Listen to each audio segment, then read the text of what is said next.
We have something great to contribute to the world. Let us do that.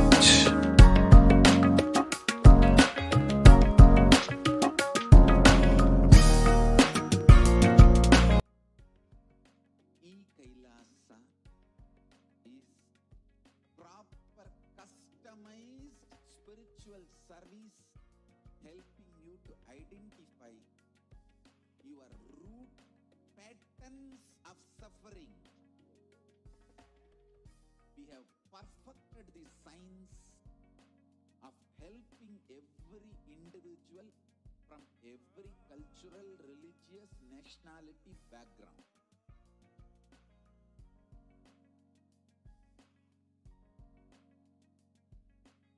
You will have lowest reactionary assumptions, highest awakened response, alive response for life continuously.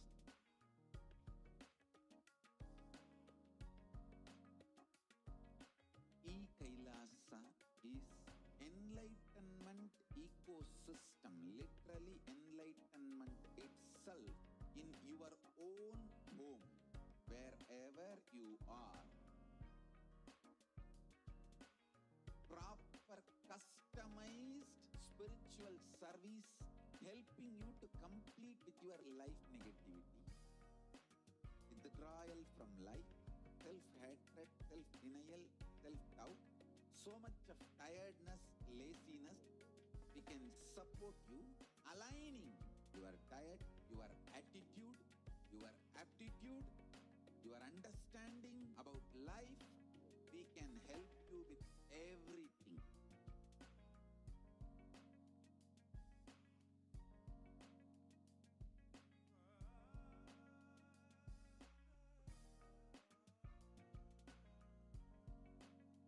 If you are interested in enlightenment, we will immediately bring this to you. If you are not interested, we will explain the whole science, inspire you and make you interested in enlightenment science. We need to cater this enlightenment science to the whole world wherever they are, because enlightenment is the birthright of all human beings. Kailasa is responsible to provide that to all human beings.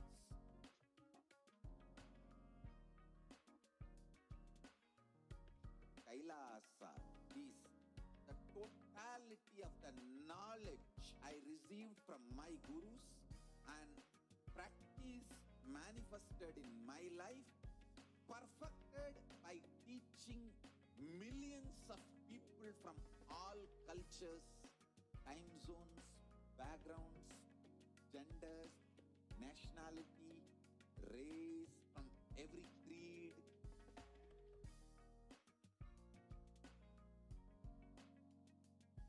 So this absolutely perfected knowledge available to you, served to you in your home without even you moving out of your couch, free of cost.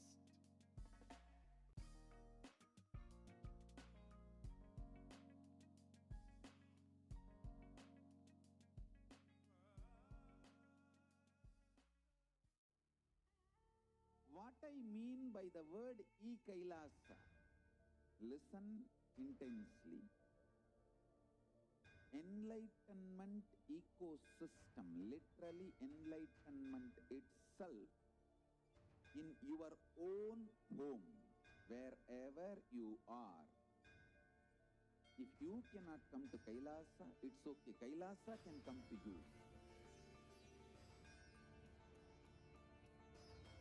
Kailasa coming to you is Kailasa.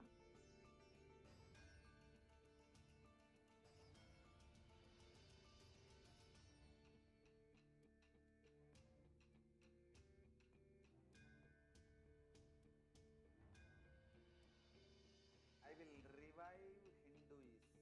I am a Hindu revivalist, not by any revolution, but by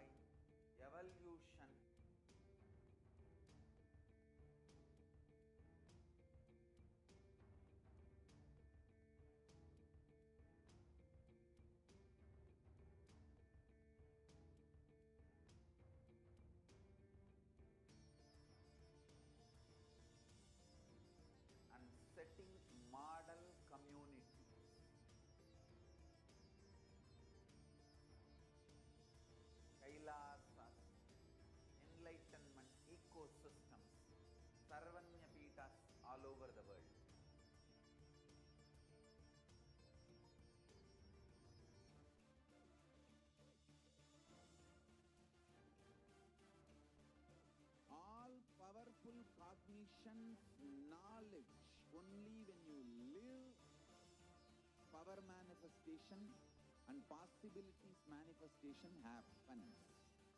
This is a fundamental truth.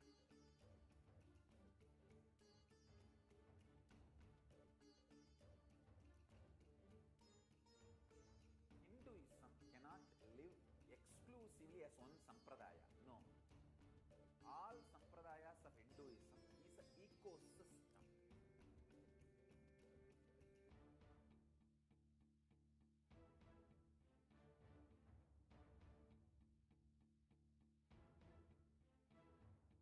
So don't keep quiet thinking that if one sampradaya is attacked, only that sampradaya is going to be affected.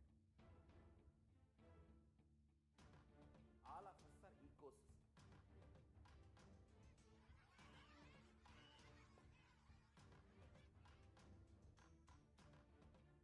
I invite all of you to get involved and enjoy Hinduism by the principle of Dharmo Rakshati Rakshitaha. When you protect Dharma, Dharma protects you. We will make the whole planet flourish spiritually. The spiritual prosperity will happen to the whole planet. We all have to coexist together.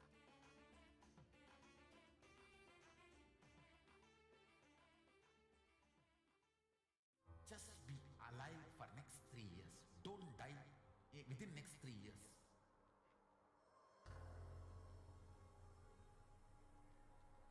Just don't die within next 3 years. Be alive. Somehow be alive. I'm working sincerely. I will reach you somehow. Somehow I will reach you.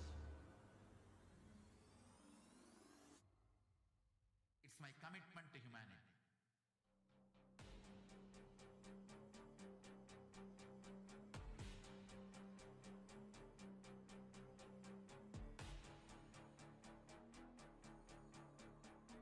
Just don't die within the next 3 years. I will reach you wherever you are, whichever corner of the world you may be. I will reach you with enlightenment. You manifesting the space, state, powers, being, Paramashivoham. It is possible, and it is possible for you.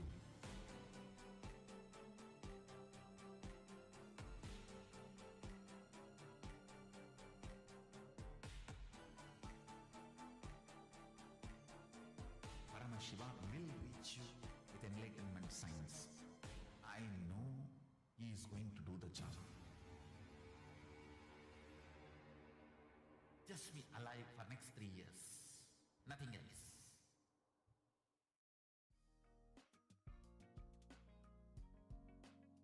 We get you help. Paramashivoham. Om Nithyananda Paramashivoham.